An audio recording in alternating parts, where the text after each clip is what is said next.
Betting app సెలబ్రిటీస్కు పోలీసులు big shock ఇవ్వబోతున్నారు.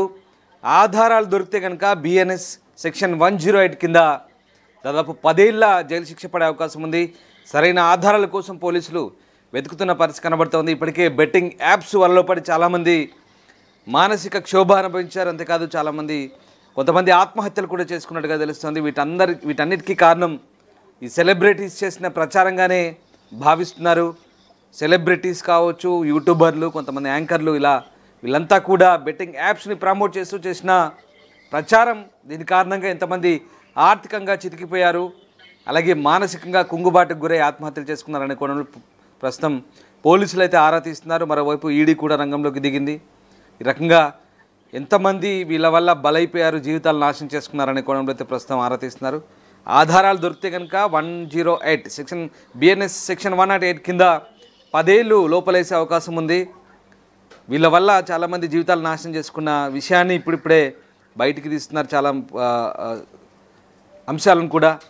So ఇవన్నీ తెలిసిన ఈ సోకాల్ సెలబ్రిటీస్ అంతా కూడా మాకేం తప్పు తెలియదు చేసే ముందు, సో ఇప్పుడు క్షమించండి, ఇక నుంచి ఇలాంటి చేయమంటూ తెలియక చేశామంటూ సన్నాయి నొక్కులు నొక్కుతూ చాలామంది అండర్ గ్రౌండ్లోకి వెళ్ళిపోతున్నారు, ఫోన్లు స్విచ్ ఆఫ్ పెట్టుకుంటున్నారు.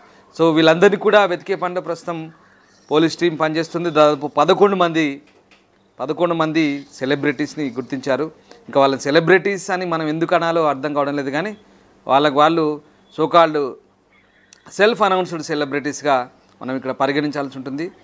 సెలబ్రిటీ హోదా అనేది ఏ రకంగా కట్టబెడతామనేది ఇప్పుడు మనకు అర్థం చేసుకోవాలి. ఎందుకు కట్టబెట్టాలనేది కూడా ఇక్కడ మనం మాట్లాడుకోవాల్సిన అంశం.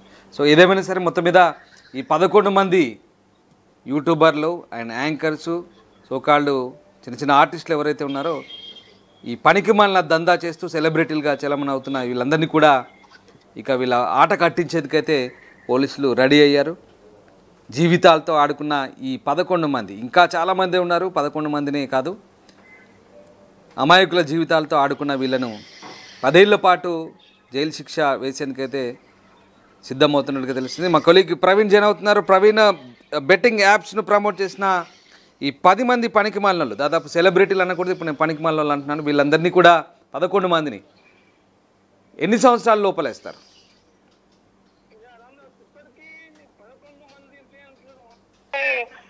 పేర్లు బయటకు వెల్లడించారు. ఇంకా చాలా మంది ఉండే అవకాశం ఉంది. ఈ బెట్టింగ్ యాప్ ప్రమోషన్స్ లో పెద్ద పెద్ద హీరోలు, హీరోయిన్లు, రాజకీయ నాయకులు, మాజీ మంత్రులు కూడా ఉన్నట్టు వాళ్ళ టీమ్స్ కొన్ని దీనికోసం పనిచేసినట్టుగా అయితే మనకు తెలుస్తుంది. ఇప్పటికే దీనికి సంబంధించి ఎవరైతే నిరుద్యోగులు ఉన్నారో, డబ్బులకు ఆశపడి బెట్టింగ్ యాప్లలో డబ్బులు పెట్టి నష్టపోయిన పేదలు ఉన్నారో వాళ్ళందరూ కనుక ఆధారాలు, సరైన ఆధారాలు, డబ్బులు బెట్టింగ్ యాప్ లో పెట్టి పోగొట్టుకొని ఆర్థికంగా నష్టపోయాము, చితికిపోయాము అని చెప్పగలిగే సరైన ఆధారాలు ఉంటే కనుక బిఎన్ఎస్ సెక్షన్ 108 కింద దాదాపు 10 సంవత్సరాలు జైలు శిక్ష ఖాయమని చెప్పేసి పోలీసులు చెప్తున్నారు. ఇప్పటికే టీవీ ఆర్టిస్టులు, ఇన్ఫ్లుయెన్స్లు, యూట్యూబర్లు, యాంకర్లు, పొలిటికల్ సంబంధించిన వర్గాలతో రిలేషన్షిప్ ఉన్న వాళ్ళు వీళ్ళందరినీ కూడా రంగంలో సంబంధించిన కేసులో భాగం చేస్తూ ఉన్నారు. వారికి సంబంధించిన ఆధారాలన్నీ కూడా తీసుకుంటున్నట్టు వెస్టర్న్ డీసీపీ విజయ్ కుమార్ ఇప్పటికే ప్రకటించారు. ఎవరిని వదిలిపెట్టేది లేదని చెప్పేసి, ముఖ్యంగా చిన్న పిల్లలతో అసభ్యకరంగా అసభ్య పదజాలంతో వీడియోలు చేయించిన పరేషాన్ బాయ్ అనే యూట్యూబ్ ఛానల్ ఏదైతే ఉందో దానికి సంబంధించిన ఇమ్రాన్ ఖాన్ అనే వ్యక్తిని అయితే తీవ్రంగా, కఠినంగా, చట్టపరంగా శిక్షిస్తామని అయితే చెప్తున్నారు. ఈ బెట్టింగ్ యాప్ల వల్ల జనాలు ఎంత నష్టపోయారు, వాటిని జనాలు ఇన్ఫ్లుయెన్స్ చేసి బెట్టింగ్ యాప్లను ప్రచారం చేసి ఇన్ఫ్లుయెన్సర్లు ఎంత లాభపడ్డారు, ఏ రకంగా లాభపడ్డారు, ఆ డబ్బులన్నీ కూడా ఏ రూపంలో జరిగాయి, అది బ్లాక్ మనీయా, వైట్ మనీయా, మనీ లాండరింగ్ ఏమైనా జరిగిందనే కోణంలోనైతే దర్యాప్తు చేస్తా ఉన్నారు. ఇప్పటికే కొంతమంది ఏవైతే బెట్టింగ్ యాప్లకు సంబంధించిన ప్రమోషన్ వీడియోలు ఉన్నాయో వాటిని డిలీట్ చేసి సారీ చెప్పి తప్పైందని చెప్పి అజ్ఞాతంలోకి అయితే వెళ్ళారు.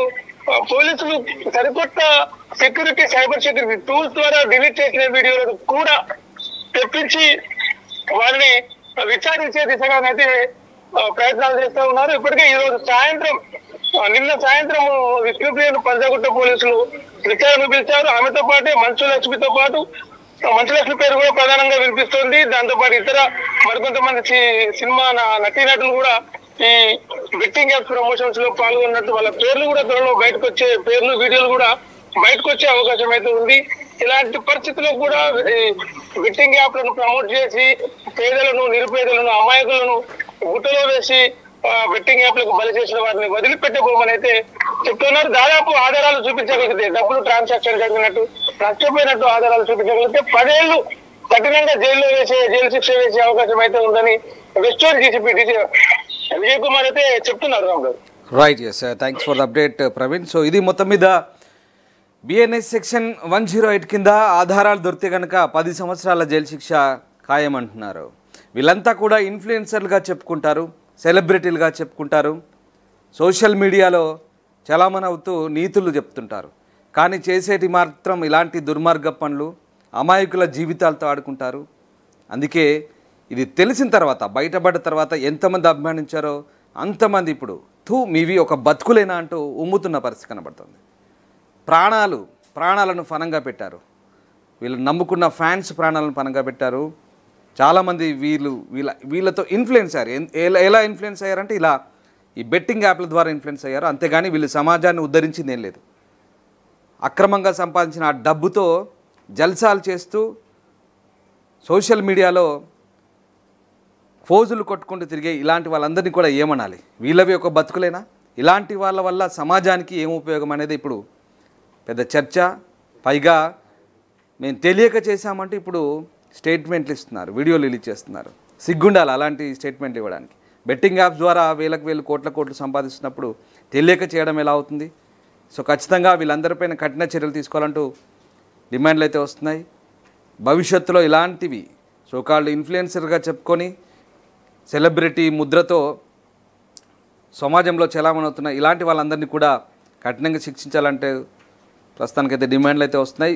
సో ప్రభుత్వం చాలా సీరియస్గా తీసుకుంటుంది. ఈడీ కూడా ఈ చైనా నుంచి వచ్చిన ముడుపులుగా చెప్తున్నారు. మనీ లాండరింగ్, హవాలా కోణంలో దర్యాప్తు అయితే సాగుతుంది. నిజంగా ఈ 11 మందే కాదు, ఇంకా ఎంతమంది ఉన్నా వాళ్ళందరినీ తీసుకొచ్చి లోపలేయాలి, వాళ్ళందరికీ కూడా కఠినంగా శిక్షించాలనే డిమాండ్లు అయితే వినిపిస్తున్నాయి.